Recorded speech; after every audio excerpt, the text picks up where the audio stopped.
Happy New Year.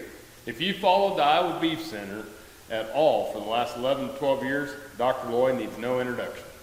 Well, and if you've been around the beef industry at all, you know about Dr. Dan Thompson, but what you may not know is that back in March, Dan Thompson moved from Kansas to Iowa State University to be our department chair in the Department of Animal Science.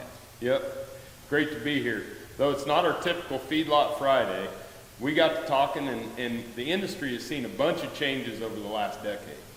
Yeah, and you know, I might have been one of the last ones to do it, but most of us changed out our flip phones for smartphones sometime in this decade, and it's hard to believe it's only been that short period of time. Yeah, well, 2010 was actually the year that the IBC joined social media through Facebook and pages as a new, to reach new clients, and what was called global warming became known as climate change, and climate sure threw some of the challenges of the drought, the floods, and later in the decade, cooler, wet conditions here in Iowa.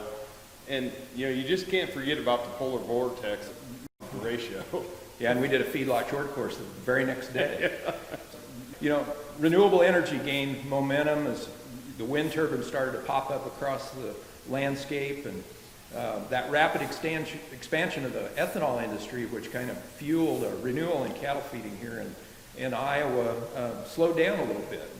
And those changes really caused the need for producers to be a lot more flexible in the types of rations and feedstuffs that they fed. Yeah, and when you think about the profitability and you think about the finances, the beef industry experienced the greatest profits ever in 2014. The general profitability of the cow-calf producers over the last decade has remained favorable, and even though cattle feeders had that record-breaking year in 2014, on average, we've all just about broke even.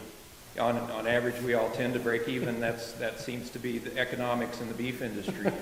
One thing that hasn't changed over the last 10 years and from the 20 years prior to that is that carcass weights have continued that climb. Now, we saw a bigger jump this past year because of plant holdups, but that increase has continued over that time frame.